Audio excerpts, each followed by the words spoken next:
Kisah dan pesona Ratu Kalinyamat 4, bela pati suami dengan sumpah, Tapawuda Sinjang Rambut. Tewasnya Pangeran Kalinyamat sangat membuat Ratu Kalinyamat tidak terima dan begitu marah. Ratu Kalinyamat membawa jenazah suaminya dan meneruskan perjalanan hingga sebuah sungai dan darah dari Pangeran Kalinyamat menjadikan air sungai berwarna ungu dan dikenal pulalah daerah itu dengan sebutan Kaliwungu. Nama daerah-daerah lain pun juga menjadi saksi peristiwa yang dialami Ratu Kalinyamat ini. Semakin lelahnya berjalan sehingga sempoyongan atau dalam bahasa lainnya disebut moyang-moyong juga menjadikan tempat tersebut dikenal dengan nama Mayong. Dalam kondisi lelahnya, Ratu Kalinyamat begitu bertekad mengalahkan Arya Penangsang. Ia pun bersumpah, saya akan bertapa, meninggalkan titah kerjaan ini, dan tidak akan berhenti bertapa sebelum Arya Penangsang mati dan berkeset kepala Arya Penangsang.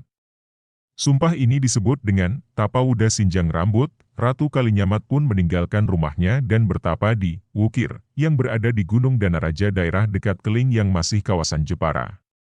Ratu Kalinyamat melakukan pertapaan untuk memohon petunjuk kepada Allah agar mendapat keadilan. Sikap ini adalah bentuk kesetiaannya sebagai istri terhadap suami yang dicintainya. Semedi dilakukannya sebagai bentuk mematikan keinginan duniawi dan mengisi hati dengan mendekatkan diri dengan Ilahi.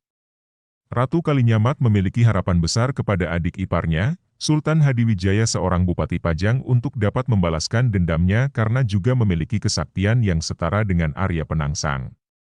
Akan tetapi, Sultan Hadiwijaya tidak langsung turun tangan untuk membunuh Arya Penangsang karena sama-sama anggota keluarga Demak. Untuk membantu Ratu Kalinyamat dibuatlah sayembara yang berhadiah tanah Mataram dan Pati. Sayembara pun dimenangkan oleh Danang Sutawijaya, Ki Pemanahan, dan Ki Penjawi. Arya Penangsang pun tewas di tangan Danang Sutawijaya anak angkat Sultan Hadiwijaya sendiri, putra Ki Pemanahan dan atas siasat Ki Penjawi. Di lain tempat, Sunan Kudus dan Arya Penangsang pun berbincang-bincang. Sunan Kudus memulai pembicaraannya kepada Arya Penangsang. Kakandamu Adi Prawata dan Kalinyamat telah tiada, tetapi saya masih belum puas kalau belum menjadi raja di Pulau Jawa. Adikmu Adipati Pajang adalah penghalang bagimu untuk menduduki tahta kerajaan. Mendengar pendapat Sunan Kudus, Arya Penangsang pun menjawab. Bila Sunan setuju, saya akan menggempur negeri Pajang. Akan tetapi Sunan Kudus menolak cara yang ingin ditempuh Arya Penangsang. Sunan Kudus tidak dapat menyetujui peperangan karena baginya peperangan akan merusak negara dan bahkan dapat mengakibatkan banyaknya kematian yang tidak seharusnya. Maksud dari Sunan Kudus adalah membunuh Adipati Pajang dengan tipu muslihat tanpa peperangan. Mendengar arahan Sunan Kudus, Arya Penangsang pun setuju dan mengutus 4 orang abdinya ke Pajang untuk membunuh Adipati Pajang. Wahai para adipatiku yang setia, datanglah ke Pajang dan bunuhlah Adipati Pajang, kalian aku bekali Kiai Setan Kober sebagai keris pusaka untuk membunuh dengan tipu muslihat. Ditulis, Yosi Wulandari UAD.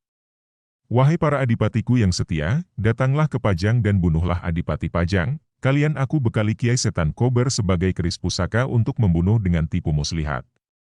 Ditulis, Yosi Wulandari UAD.